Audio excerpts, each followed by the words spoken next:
Ensuite, on s'en va au SmackDown du 2 août 2024. Et j'ai quand même aimé, moi, ce SmackDown-là. J'ai trouvé efficace. Il y a eu 2 excellents matchs aussi. Tu sentais que c'est comme le SmackDown d'un... C'est ça. Non, mais les Go Home, là, ils ont changé. C'est comme rendu c'est comme le pre-show maintenant. C'est ça. Parce que c'est dans la même ville. Fait qu'on dirait que c'est comme les lutteurs qui vont lutter le lendemain, ils luttent pas. Fait que c'est comme leur show à eux de ceux qui vont lutter. Puis il y avait deux matchs de championnat. Un entre autres qui a retenu notre attention. Il y avait également une espèce de suite de rivalité que je pensais pas que j'allais aimer, mais entre Carmelo Hayes et Andrade. Mais tout ça ouvert tout d'abord avec une promo entre Cody et Solo. Et je dirais peut-être de mon côté la meilleure promo de Solo que j'ai vue. J'ai trouvé quand même bon micro. On s'entend, il est pas... pas le meilleur. Il est pas dégueulasse non plus. Là. Mais celle-là, je l'ai trouvé qu'il était incarné tout le long. Les phrases qu'il disait, ça avait de l'impact. Puis elle était importante, cette promo-là, parce qu'il va dire un mot très clair. Puis je pense qu'il a bougé d'allumage de pourquoi on a vu Roman au pay-per-view du lendemain. Je parle parce qu'il l'a traité de weak.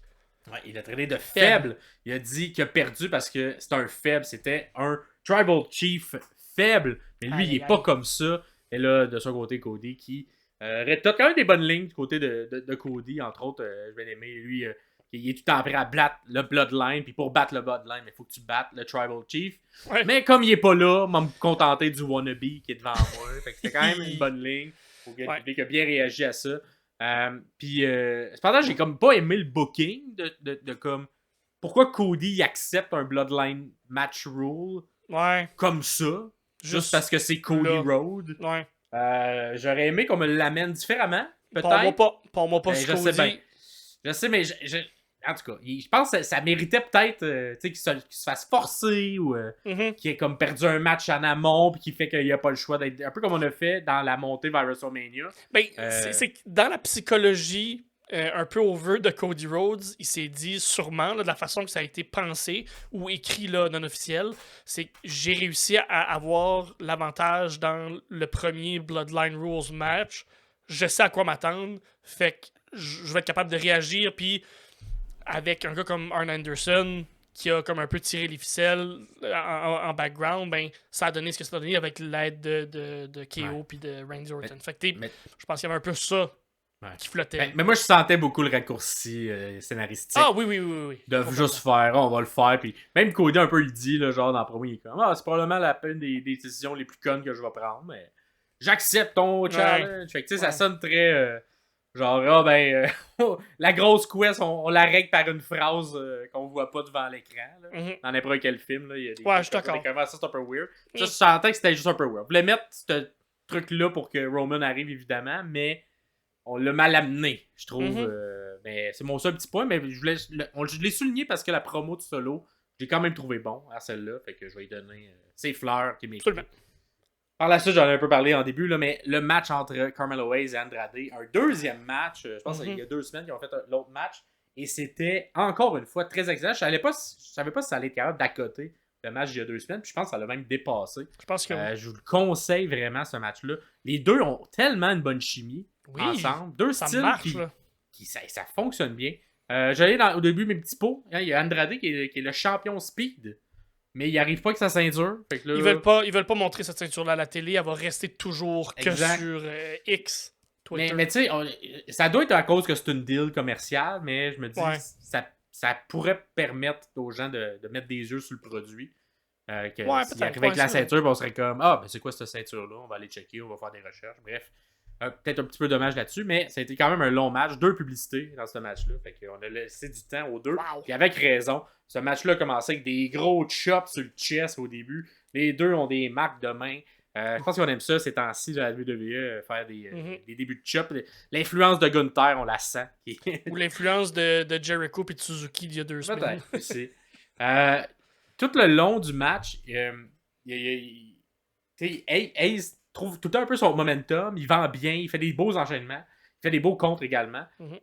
Et c'est un peu la même histoire qu'on nous raconte qu'il y a 2 semaines, mais c'est un petit peu plus serré. Fait il y a 2 semaines, c'était très le vétéran contre la recrue.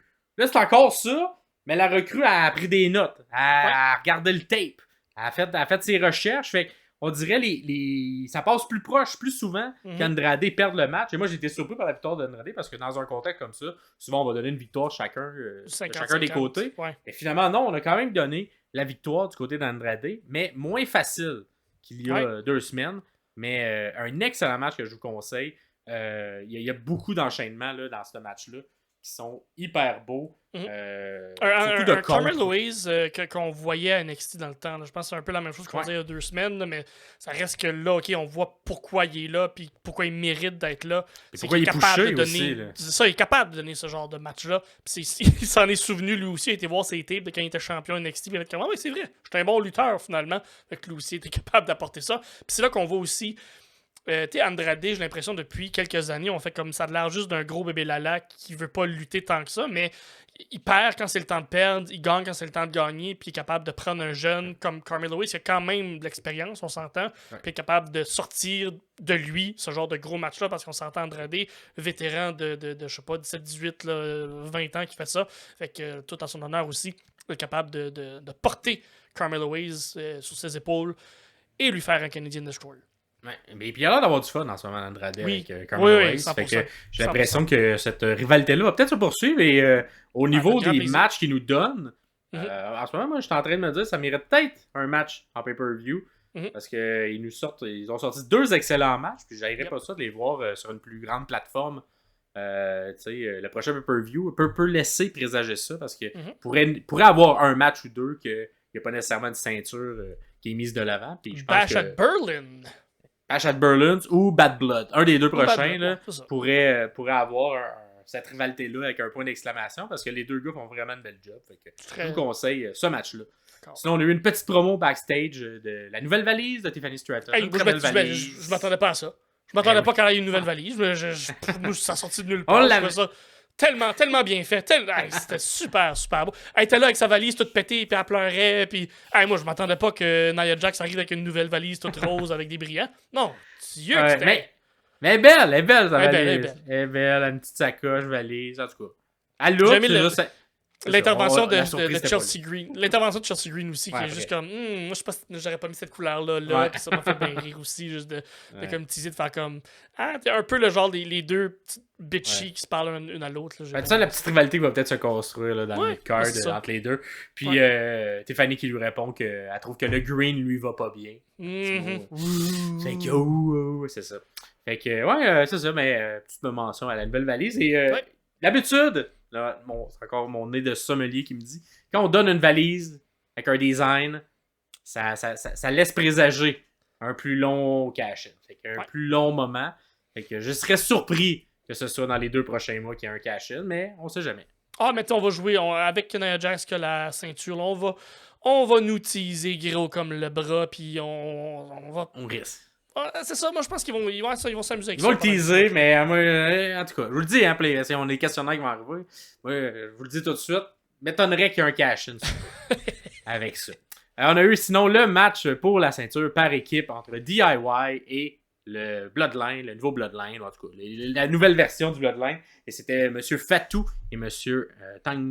Tamatonga qui étaient les deux représentants du Bloodline, même si les 2 autres monsieur étaient ringside. Et t'avais un solo qui était comme irrité. Ça me fait rire, solo. Je sais pas, ça mimique de gars frustrés quand il y a des mouvements qui se passent pas comme prévu. Il se flatte les sourcils. J'ai pas remarqué ça. Il se flatte tout le temps les sourcils. Comme si sinon ça le déc. Comme s'il y a 2 petits génies qui vont sortir de ses sourcils pour lui ça le calmait, là. Il se flatte ses sourcils. Fait que, bref, ça me fait quand même fait rire. Mais en début de match, on a eu une entrée très locale parce que il y a notre ami Gargano qui vient de Cleveland. Fait que Tabor et Ciampa qui parle à la caméra. Un peu comme ils ont fait lors de Toronto. Lorsqu'on était de passage à Toronto. Et par la suite, on dit allô à bébé et ainsi qu'à sa conjointe Candice LeRae et on part vers le ring en disant let's go, on va tout donner, on va tout péter. Une belle entrée, j'y trouve bon, moi, quand ils font ça. On dirait, genre, j'aime pas Gargano au micro, mais je l'aime quand il fait ses entrées en parlant directement à la caméra. Je le trouve plus incarné quand il y a un micro dans les mains. Il y avait vraiment la fierté d'être là, puis on le voyait, là, vraiment fier là, de sa ville, puis de sa gang, son monde qui était là. Puis gros pop, bon pop quand même quand ils sont sortis. Fait que je suis bien content. Et un bon rythme de match. On a eu peut-être un 10-12 minutes avec une mini-pub là, en partant. Ouais. Fait que c'était pas un très long match, mais le rythme il était quand même effréné. Fait que ça, c'était le fun. DIY qui a tenté encore une fois le Shatter Machine, hein, un petit hommage à FTR. Mais malheureusement, encore pour un compte de 2. Et lorsque Fatou il a décidé que c'était son tour. Quand c'était fini. Et là, que c'était efficace. Ce monsieur-là, je commence à comprendre ce que tu me disais. Il est solide. Il est solide. Puis là, ça commence avec un no-sell d'un Poison Rana. Et c'était parfait, ce no-sell-là. De la manière qu'il le no-sell, il fait il enlève son gilet. Un gros rush d'adrénaline au cerveau là, qui l'a déclenché. Là. Et puis là, il enchaîne les 3 finishers par la suite. Fait que super kick d'en face. La personne tombe à terre. Fait son super beau Samoan. Il pogne le gars dans les airs. Il te le lance. Il l'attrape en Samoan souplex. Ça look, c'est tellement beau. Ça pourrait être un finisher. Par la suite, va dans le coin. Il fait un magnifique moonsault de la 3e. Un peu à la Tiffany Stratton. C'est super beau. Et par la suite, finit avec son magnifique DDT. 3 trucs super beaux. Puis les 3 s'enchaînaient là, super comme naturel. tellement fluide. Là. C'était tac, tac, tac, tac. Les 4, là, en dedans de 30 secondes, les 4 étaient faites. Ça lookait. Pogne le pin. Gagne évidemment sur ça. Super beau. Et on a un problème avec Jacob Fatou. Ça va être un monstre. J'y crois plus que comment on vendait Solo dans le même rôle. Lorsqu'il était dans le Bloodline. Là, je crois vraiment beaucoup en Jacob Fatou. Dans ce rôle-là de enforcer du Bloodline. Là. Qui va être capable de le battre qui va le piner une première fois? Là, je pense que ça va devenir un genre d'achievement là, pour quelqu'un. La première personne qui va le piner 1, 2, 3. Là. Et je pense que ça va prendre du temps, moi, avant que ça arrive. Ça me surprendrait pas. J'espère que oui. Cette histoire-là va être intéressante à regarder. Ouais, fait que. Et par la suite, on gagne les ceintures. Fait qu'il y a un changement de ceinture à un SmackDown. C'est pas toujours. Les deux qui le donnent, ces ceintures à Solo, les deux ceintures sur Solo. C'est comment. Ben oui, de toute façon, Fatou, il aime tellement Solo, il va lui donner sa ceinture. C'est ça, il l'aime. Moi, je voudrais tout le temps qu'il crie ça. I love you, Solo. Moi, ça me fait rire à chaque fois qu'il le fait. Mais je trouve, par exemple, me le donner, il lookait Solo avec 2 ceintures. Ben oui. Il look avec des ceintures. Je l'ai pas le talent pour en avoir 2, mais il look avec 2 ceintures. Ben, puis il est encore jeune. Il a le temps de s'améliorer. Ben, pas tant. Écoute, ça a pris quoi? On a donné 8 ans de chance à Roman Reigns avant que ça décolle. Fait que on a le temps avec Solo, là. Je te le donne. On a le temps, là. Correct. Mais il look avec 2 ceintures. Moi, il donne là-dessus. Et ça fait le tour de ce bon SmackDown-là. Pour vrai, j'ai l'impression que les Go Home SmackDown, présentement, c'est ceux qu'il faut regarder pour de la bonne lutte parce que j'ai l'impression que c'est comme un mini pay-per-view. Là, c'est vraiment comme le pre-show. Tu regardes, tu recules de 5, 6, 7 ans, là, les pre-shows, souvent il y avait des matchs qui volaient complètement la vedette avec des Buddy Matthews, puis des Tony Nese, puis des Cedric Alexander qui revolaient partout. Mais c'est un peu comme ça, on nous maudit ça dans le Go Home Show, puis moi je suis très d'accord avec ça.